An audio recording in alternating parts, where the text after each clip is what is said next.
여러분은 누군가에게 배신이나 이간질 당해보신 적 있으신가요? 우리는 사람과 신뢰와 우정을 유지하며 살아가고 싶지만 주변에서 사람을 이간질하고 배신하는 사람들을 마주하게 됩니다. 이런 사람들은 어떤 특징을 가지고 있는지 이번 영상에서 알아보려고 합니다.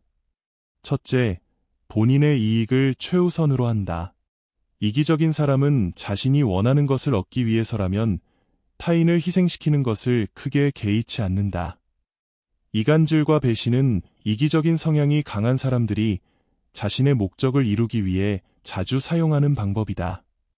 이들은 주변 사람들을 이용해 자신의 목적을 달성하고 필요에 따라 상대방을 쉽게 배신하거나 버릴 수 있다. 직장에서 승진을 위해 동료들 사이를 의도적으로 이간질하거나 상대방의 평판을 깎아내리는 말을 유포할 수 있다. 이런 행동을 반복하면 결국 신뢰는 깨지고 관계는 회복되기 어려운 상태에 이르게 된다. 따라서 이기적인 행동을 자주 보이는 사람과의 관계에서는 항상 경계를 유지하는 것이 좋다. 둘째, 겉과 속이 다르다. 이들은 사람 앞에서는 매우 친절하고 다정한 척하지만 뒤에서는 다른 사람의 험담을 하거나 비방하는 경우가 많다. 이중적인 성격을 가진 사람들은 상황에 따라 태도를 달리하며 특히 자신이 이익을 얻을 수 있는 상황에서는 얼마든지 진심과 다른 모습을 연기할 수 있다. 평소에는 매우 친절하고 믿음직스러운 동료처럼 보이지만 뒤에서는 상사에게 다른 사람의 실수를 과장하거나 거짓 정보를 흘려 상대방을 위험에 빠뜨릴 수 있다. 이러한 사람들은 장기적으로 신뢰를 얻기 어렵고 결국 자신의 진정한 모습을 드러낼 수밖에 없다. 따라서 평소 행동과 말을 잘 관찰하여 일관되지 않은 모습을 보이는 사람을 조심해야 한다. 셋째, 정보를 왜곡하거나 거짓말을 자주 사용한다. 사람을 이간질하고 배신하는 사람들은 종종 사실과 다른 정보나 소문을 퍼뜨려 주변 사람들의 관계를 악화시키고 혼란을 일으킨다. 거짓말과 왜곡된 정보는 이들이 원하는 목적을 이루기 위한 중요한 도구이다.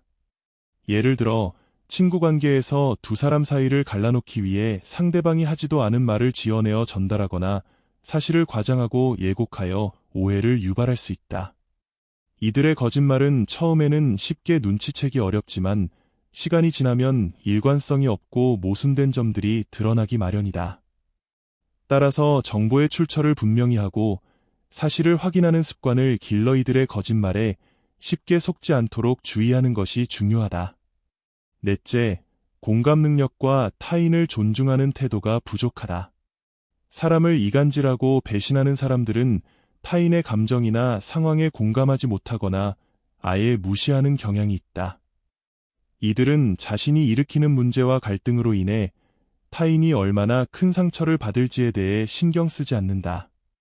예를 들어 동료나 친구가 이로 인해 스트레스를 받거나 힘들어하는 모습을 보고도 전혀 개의치 않고 자신의 이익만을 추구한다. 공감 능력이 부족한 사람들은 타인의 감정과 필요를 이해하지 못하고 결국 주변 사람들과의 관계가 지속되기 어렵다.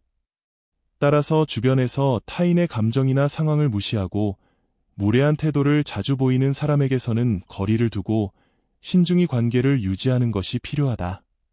다섯째, 책임을 회피하거나 전가하는 성향이 있다.